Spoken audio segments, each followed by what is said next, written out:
Good morning, everybody, and welcome to our webinar, Real Choices, Election Results, and the Year-End Real Estate Outlook. Today, we'll provide an outlook on year-end tax planning for real estate based on the outcome of the election. Now that the media has called the election for Joe Biden for the time being, we'll discuss his party's tax proposals and give recommendations. Our presenters today are James Moore partners John VanDuzer and Nadia Batey, both of whom are key members of our real estate services team and our tax department.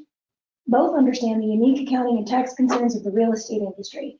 If you have questions during the webinar, please feel free to submit them in the Q&A panel. And if we don't get the chance to answer before we're done, we'll be in touch with you soon to reply. So John and Nadia, we'll turn it over to you. Tell us more about the tax strategies we should consider before year end.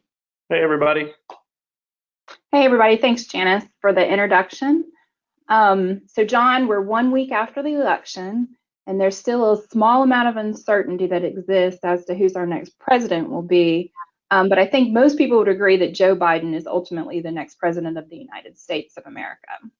But we still have some uncertainty with the Senate. We know that the House is going to be democratically controlled, but the margins are much slimmer. There were about 7 seats that converted from Democratic control to Republican, and that leaves the Senate. So the Senate, go ahead, John, sorry. Let's say right. So we have a runoff in Georgia, your home state. Yes.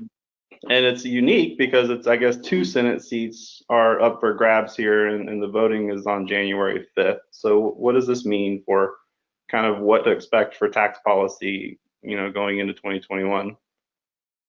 Absolutely. And of course, January the 5th is after 12/31. So we're kind of guessing a little bit at maybe some tax strategies for the meantime. Right. But I guess the way we see it is it could go one of 2 ways, right? Like I would expect that both Senate seats will go to either party because it's really going to be a ground game. So if the Republicans are elected, they'll retain control of the Senate. That should, from a tax policy perspective, provide more checks and balances because you'll have one of the 3 kind of core, House, Senate, White House as an opposing party. If both of them go to the Democrats will have a very thin control of the Senate, a thin control of the House. So they'll have a lot more flexibility to pass their promised legislation, although with the thin margins, there's going to have to be a lot of negotiation in order, to keep everybody kind of towing the line, so to speak. So it should be an interesting view now, and I think the whole world is watching these Georgia Senate races. Right. And so if the Senate does end up being, Republican controlled, do you think it's safe to assume that we won't have any new tax legislation for the next couple of years, at least until the next rounds of races? I don't think so. I mean, I think there's going to be something, right? And you and I spoke yesterday and said, the president-elect is calling for unity, which, you and I translate into negotiation.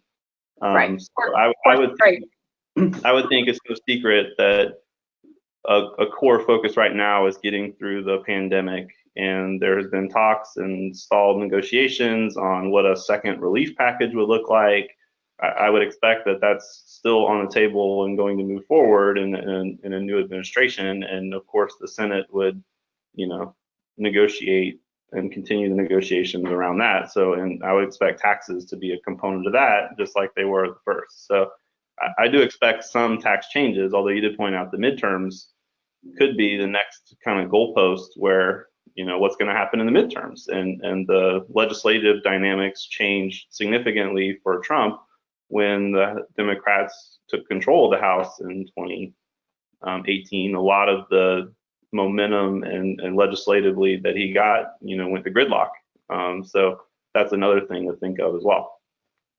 So yeah. as we look at the Joe Biden presidency or possible presidency, the really what we're looking at from a real estate perspective is what does his platform that he ran on, what impact would that have in the real estate industry?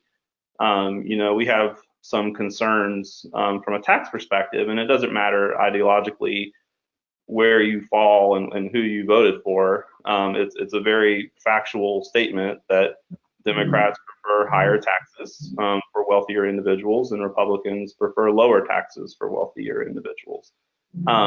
So as we're advising our clients, our job is to plan for some of these tax obligations. And so I think as we're looking at things, the biggest concerns possibly could be some income tax changes where taxes are going up, some provisions are going away. Estate taxes is one of those areas that maybe is not broadly as looked at, and under the current legislation isn't as widely applicable. But there are some significant proposed estate tax changes that really could have an impact on a lot of folks that today the estate tax is not impactful. There also, as part of the 2018 tax reform, there was this kind of subtle change to the tax code that really stuck it to the higher tax states. And so that's something also on the table that would be corrected under a proposed legislation. So these are the things that as the real estate investors are looking at, because it's going to really significantly impact their decision making going forward. The other thing to think about is the certainty around what the tax code looks like ends on December 31st, 2019. Right? I think we don't know what 2020 tax code is going to look like. We don't know what 2021 tax code is going to look like. So I guess 12/31/20, right? So the end of this year is the only certainty we have around the tax code. So for estate tax planning, for income tax planning, if there's any provisions that you want to take advantage of, we're only certain that they're going to be around until December 31st. So that may impact, year-end giving or timing of a sale or any number of factors that really could have a huge impact on your taxes, both in 2020 and then going forward. So let's dive into these provisions. So Nadia, what do we expect on the individual side? So we have to remember that these are not law, okay? This is just what was proposed by the Biden administration, and just kind of gives us a sense of what the future might hold, or kind of the road that their administration is going to go down when they look at different income tax provisions. And then, of course, like you said, there's going to be some trading across the aisle. What are we going to give up? What are we going to give? But we're just going to kind of hit the highlights and dive into the ones that affect real estate professionals a little bit deeper. So the first one is raising the top individual tax rate from 37% to 39% for those making over $400,000. And we're going to see a little bit of a pattern as we kind of go through these, and we'll talk about that at the end of what that pattern, that income limitation might be. So ultimately, this takes the tax brackets back to TCJA, the Tax Cut and Jobs Act that was passed by the Trump administration. This is going to take it back to those pre-TCJA rules of a top bracket of 39.6%. And then, of course, we have to add, the additional potential 3.8% Medicare tax and everything else on top of this. So that gives us a pretty high tax bracket that they're going to be shooting for going forward. Another item on their agenda is capping the deductibility of itemized deductions at 28%, again, for those making more than $400,000. And so what this does, it's going to limit your ability to take itemized deductions. If that's mortgage interest, real estate taxes, charitable giving would be affected by this, and really limit that deduction for those high income earners. The next thing is the phase out of the QBI, qualified business income deduction, for taxpayers with income over $400,000. There's that $400,000 number again. QBI, qualified business income deduction, was part of the TCJA Act and created what everybody knows as that 20% deduction on qualified income. Currently, there is a limit, a taxable income limitation for specified service, trades, or business, but other types of industries and businesses, there's not a limitation on that income amount. So under the Biden administration, this could be phased out or eliminated for all taxpayers over that $400,000 threshold, regardless of what type of business it is. Right. So John, John, I know you and I both have real estate professionals who've actually qualified for this deduction in 2019. So this could really impact the limitation on being able to take that deduction. Right. So if you look at these first three provisions, rental income qualifies with some limitations, but qualifies for that QBI deduction. So Correct.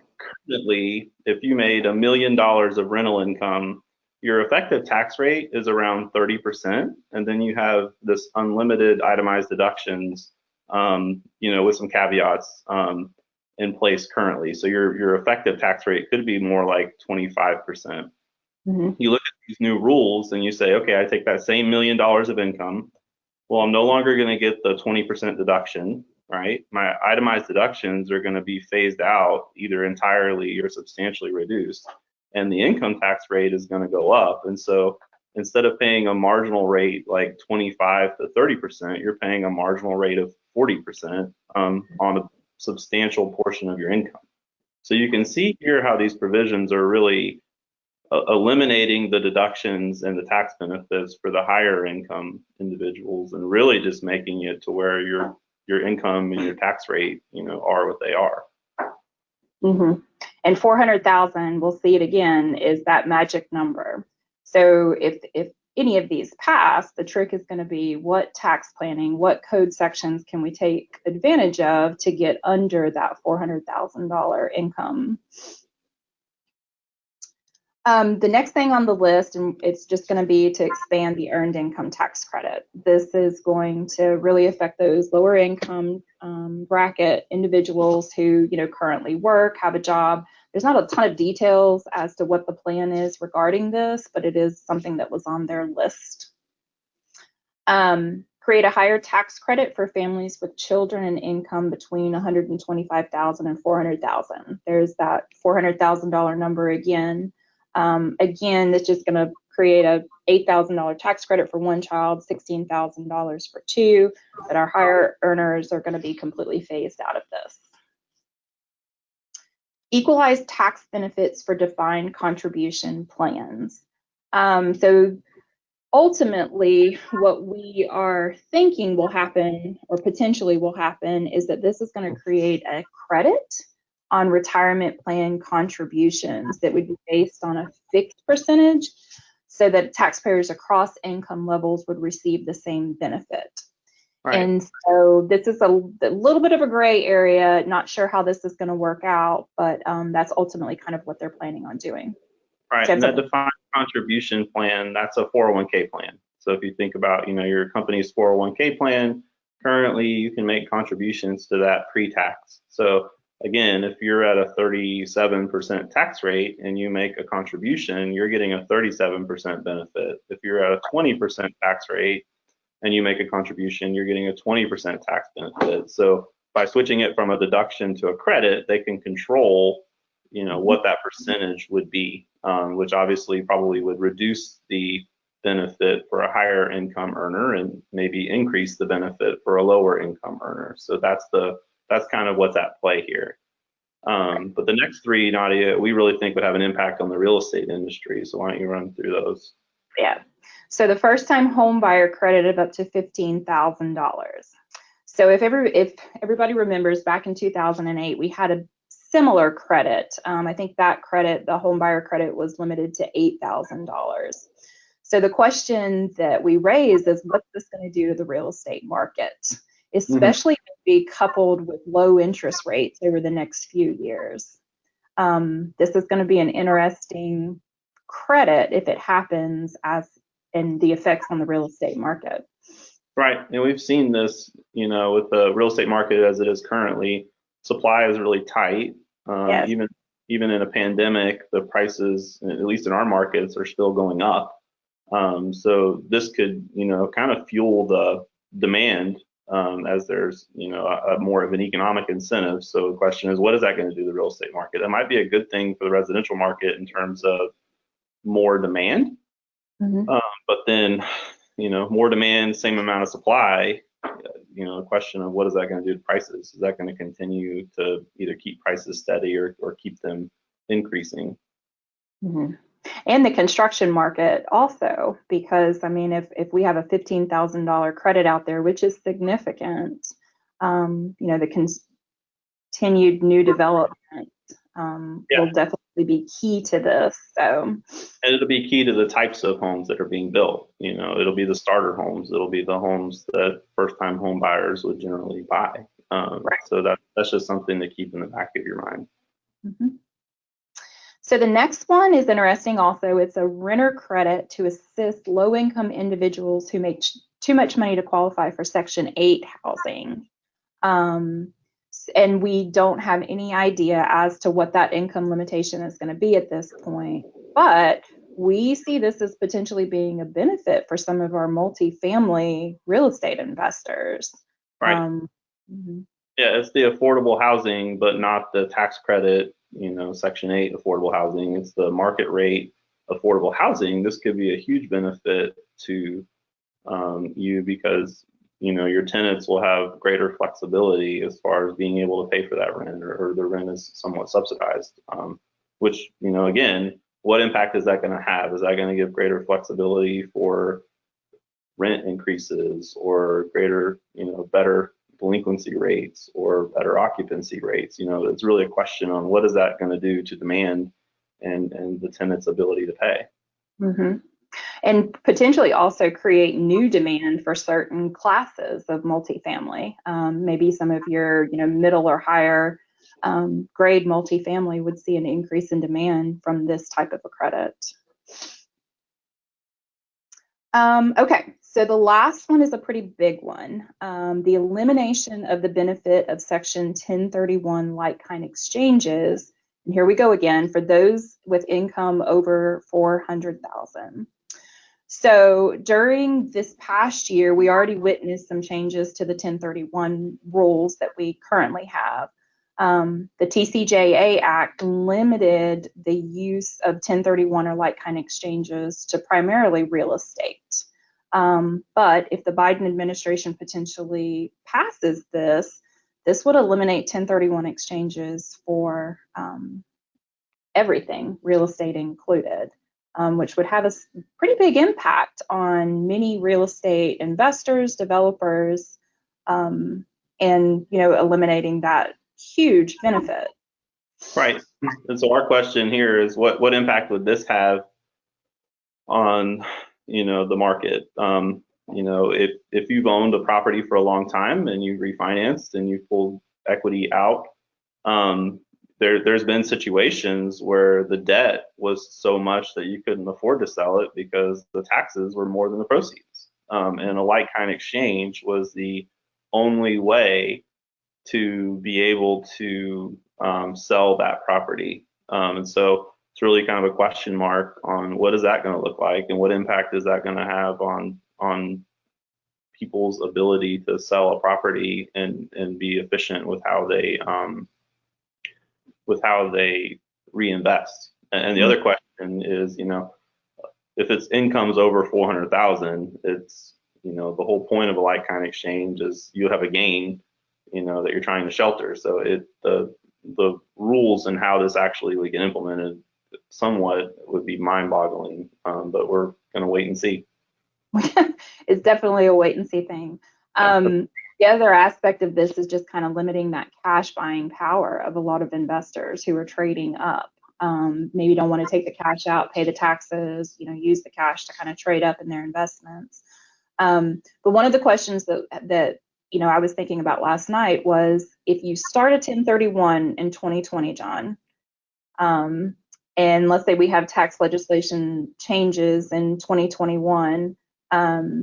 And maybe your like-kind exchange didn't get completed until 2021. Are they going to allow that? How's that going to kind of affect? Do you actually go into the end of the year looking for those 1031 exchanges and hope that maybe it will be completed at the beginning of 2021? Yeah, and that's a huge question mark. And as we're going to discuss about capital gains rates, do you even want to complete the like-kind exchange? You know, there may be a question of, does it make sense? So kind of the segue into the next rate, one of the big proposals out there is increasing the long-term capital gain and qualified dividend tax rate to 43.4% for income above $1 million. So again, in 2020, I'm looking at selling a property and maybe engaging in a like-kind exchange so I can defer that gain. Does that make sense given all of these other proposals? Or would it make sense to actually recognize that capital gain at a lower rate and have a much higher basis going into my next acquisition under these higher rates? I mean, it's a question that you have to ask. That was something we saw in 2012 when the capital gains rates stepped up from a flat 15% to a graduated 20%, and had clients in that year that had a sale. It was an installment sale, and actually elected out of that installment treatment because they would have rather paid the tax early and saved the 5% than pay it later and pay that. So it's just a question mark that you have to look at.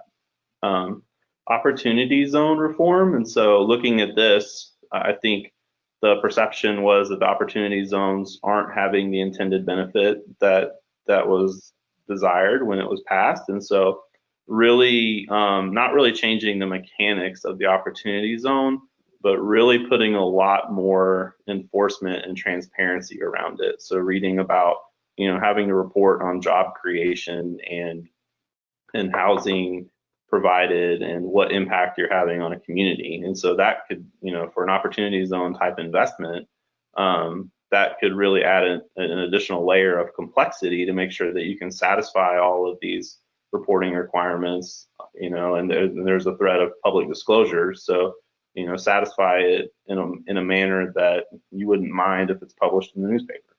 So that's going to be something to think about going forward. And then the estate tax provisions.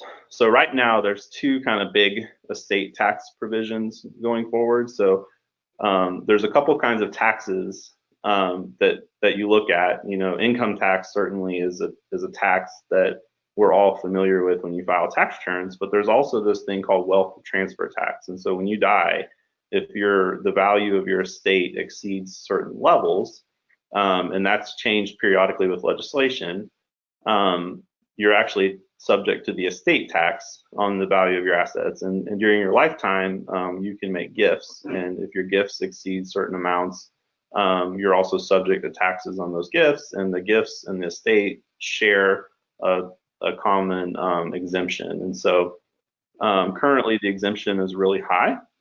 So it's like approximately 11 million per person. It's scheduled to be that, and that was part of the Tax Cuts and Jobs Act, and it's scheduled to be that until 2025, and then it's going to step back to the 5.2 million, 5 million-ish level. And so one of the proposals is to actually go ahead and speed that up and do that now, or even possibly lower it, which could have a big impact. And the other thing is, when you do die, any assets that you owned have a step up to their fair market value. So your heirs can basically start over on the depreciation, and basically eliminating that provision. And so we're not exactly clear if you get a carryover basis, or if there's even been proposals in the past that basically you pay capital gains tax on the appreciation when you inherit it. So, that also presents a lot of challenges, especially in real estate where the value is there, but it's not liquid. So looking at these provisions and trying to understand what impact would this have, and what impact, and what can you do between now and the end of the year, if you were contemplating gifts or putting assets in trust. It's probably a really good time to think hard about that and not think too long, because there is a process that you have to go through in order to get that done. But looking at getting that done by the end of the year to take advantage of those unprecedented estate tax and gift tax exemptions before they go away. Yep. So John, on this proposal, especially the step up in basis of the assets, most people think, oh, well, maybe I don't have an estate that's worth 3.5 million or 5.2 million, but this step up provision actually affects anybody, doesn't it? Right, which could be huge, right? And so, I have an asset, it's worth $1 million. I bought it a long time ago, and I pass away and I have a really low basis. Okay, here you go, kids. Here's dad's apartment complex that he owned all those years, and here's a tax bill for $1 million in capital gains. Right. To get you back up to the $1 million. I mean, it could be really a really big deal. Yes. So yeah, so it's a little scary, but we'll keep on. Planning is really important. Okay, and the other thought is on the estate. When you look at the value of everything you own, you'd be surprised. It includes life insurance, it includes your personal residence, it includes all of these things where even a number that may seem fairly high, you'd be surprised at how quick you could get there. So if that estate level, gets into the 3 millions, it's going to have a pretty broad impact, especially like I said, when you consider life insurance, personal residence, all of those things. Okay. So a couple other provisions. So around payroll and benefits. So currently, Social Security taxes, which is part of FICA, caps out around $137,000. And what this proposal would do is basically you would have this range between 137 and 400,000, where it would not be effective, and then it would be effective again above 400,000. So the higher wage earners or the higher self-employment taxpayers are going to have an increase in their taxes, again around that magic $400,000 number. Automatic 401k for workers without access to plans. So again, benefiting individuals who may not have access to retirement plans, tax credits for starting and maintaining retirement plans. So the government is trying to shift the burden of planning for retirement from the government to private industry, which is good, but it's probably having that burden on employers obviously presents challenges and presents workforce challenges. Corporate taxes. So corporate taxes, this is sometimes a little misleading. This applies to C corporations. So if you have an S corporation or a partnership, they don't pay corporate taxes. They're a flow-through entity, and so their income passes through to the individuals that own the companies, and then they pay taxes on that income. But for the C corporations, increasing the corporate tax rate to 28% and then imposing a 15% minimum tax for really, really large companies. So that's to stop the large multinational companies from sheltering all their income offshore. And the international taxes, the GILTI tax, which is extremely complicated for foreign profits. So again, trying to pull in income in the United States. And so really where that would have an impact is looking at international investment, and is the United States a good place to do business globally with the tax regime? That's really the question there. So John, on that corporate tax piece, we can go back just a minute. Yeah. The aspect that we probably need to talk about is dividends, qualified dividends who potentially qualify for capital gain rates. Right. With the elimination of the capital gain rates, those dividends would potentially be subject to ordinary rates plus the 28% at the C Corp level. So that's right.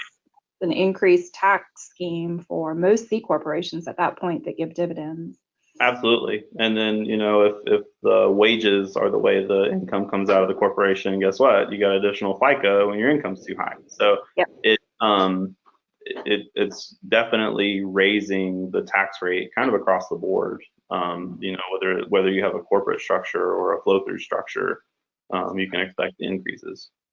All right, PPP loan impact. So we just wanted to kind of go over the tax impact of the PPP loans. We're finding that a lot of individuals who maybe have received the PPP loans, even the banks who are administrating them, aren't aware of some of these taxable impacts from the PPP money that was received. So in the CARES Act, it was stated that the PPP loan was not taxable. That was the original intent from the SBA, from the original regulations that we received.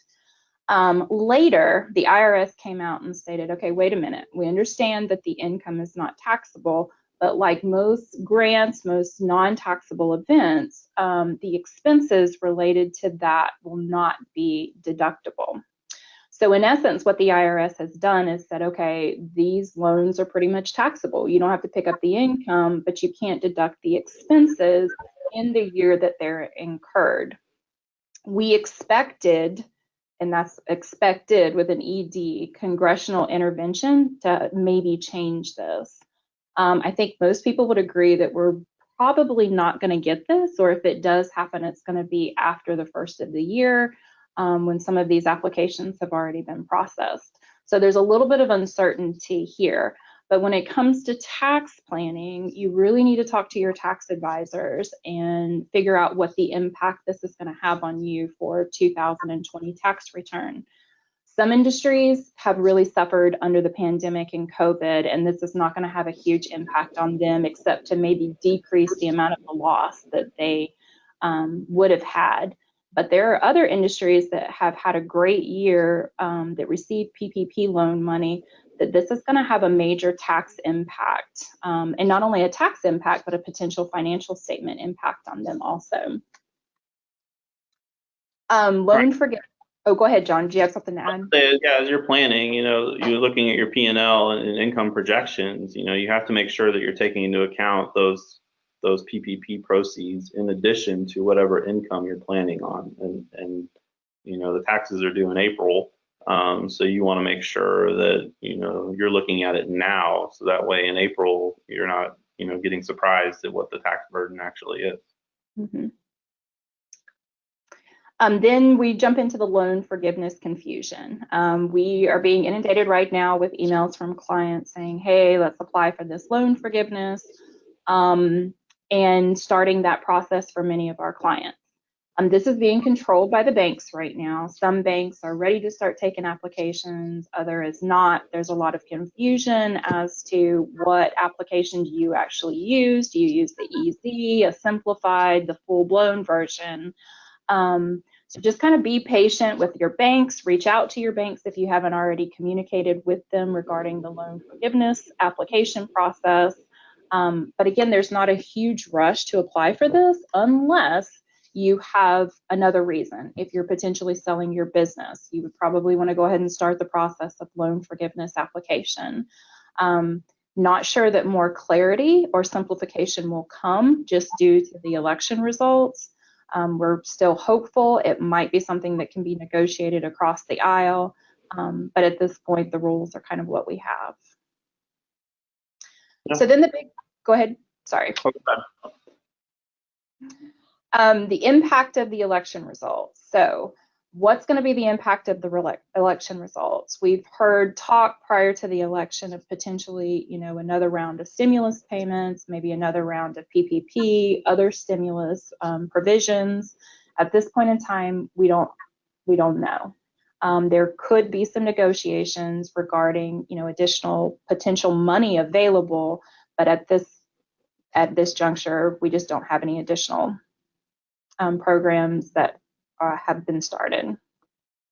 Yeah, and I would look from Washington, kind of like I said, the second round of the stimulus, that's probably the next significant piece of legislation to pass, and looking to see what tax changes come as a result of that. So kind of, I was going to say, kind of our final considerations as we're looking at, what changes possibly or things to watch, Nadia. So why don't you tell us about maybe eviction and foreclosure moratoriums? So eviction, foreclosure moratorium. So this has been the first year, I think, that the CDC has issued a temporary national moratorium on evictions for renters who kind of meet certain guidelines. This administration is probably going to extend that and maybe even expand it. We haven't heard anything, but with the continued pandemic, we're already talking about a national mask mandate, some sort of a mandate for social distancing, could potentially cut back again on, certain hospitality industries, restaurants, bars, whatever that may be. So I think this kind of goes hand in hand with that of there will probably be an extension on this eviction and foreclosure moratorium. And then how does this impact our clients? Especially our multifamily apartment investors, single family residential rentals, How are the banks going to respond to this as far as loans coming due on some of those investments, but not being able to collect rent and not being able to evict or potentially foreclose on those investments. So this is going to be interesting as it unfolds and how it affects cash flow from these investments. Absolutely. Yep. The second thing is interest rates. So the general consensus is that interest rates probably won't increase for the next few years. Probably some of the professionals or experts in the field say that they're going to remain low until 2023, and then after that we might see an increase in rate start to happen depending on the economy, how we recover from COVID. So how does this affect real estate investors? There's still cheap money out there. We don't expect that to go away anytime soon.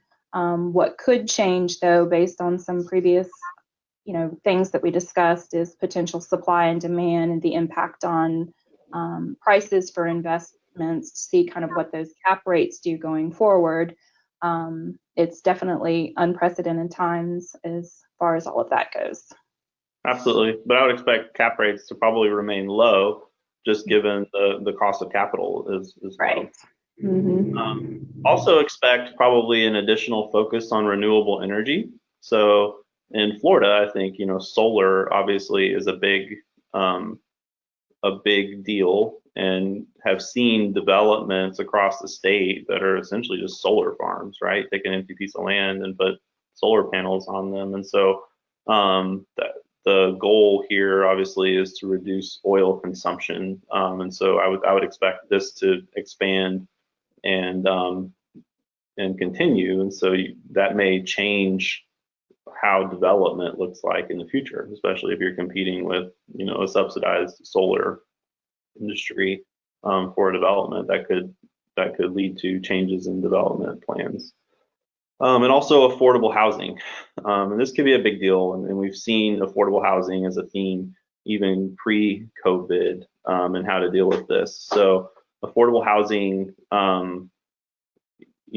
as you look at regulations, what impact would this have on development, or what's required for development? What control can states and local municipalities have for affordable housing versus what's going to be federally mandated? We already see incentives for home buyers and tax credits and that sort of thing. But what regulation out there would also affect affordable housing, which really could change the look and economics of development, going in the future. So these are kind of our initial read on what to expect going forward. And obviously, everything's fluid. That's been our favorite word of 2020.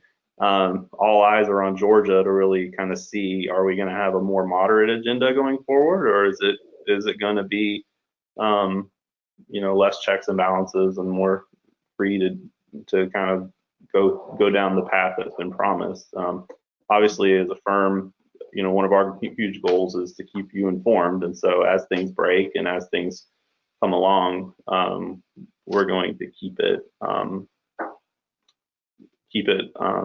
you informed and keep this. And so expect future webinars as things break and understanding how that works. So I think we have a question. Okay. We have a very sophisticated way of passing questions here with a notepad. What is the likelihood of these laws passing if the Democrats control the Senate? I think, I think there's negotiation, and really at that point in time, it's going to be a question of, since the margins are so thin, Trump wasn't able to pass repeal of the Affordable Care Act during the 2 years that he controlled all three, and it literally came down to one senator's vote, right? And so if you have these razor thin margins, it really comes down to one or two senators voting. And in the House, with the thinner margin, it's going to come down to just a handful of House. So really the question there is, what is the political pressure on a Democrat that maybe comes from the Midwest or somewhere that's more conservative in nature, and they have to weigh going along with the party that may have a more progressive view on things, with not being shunned when they go home, and their constituents have a more moderate view on things. And so, the likelihood is anybody's guess, and with all of this, it's a crystal ball would be fabulous. But really looking at, I would expect things to be moderate given the thin majority. Now, if we had come out of the elections and it was a blue wave and a very convincing defeat, it would just be buckle up and hold on. But my guess is that it's going to be more moderate for at least the next 2 years. Mm-hmm. And John, this week there were a couple of moderate Democrat senators that came out and said, hey, we're just not necessarily voting on party lines, and definitely not voting, towards a more progressive agenda. So I think you're right on about that. Yeah. Okay. Well, thank you, everybody. And feel free to reach out to us as you have questions, and we're always happy to help out. Yeah. And thank you, everyone, for joining us. As John said, please reach out to them. Their contact info for John and Nadia is on your screen. Thank you all again for joining us, and have a great day.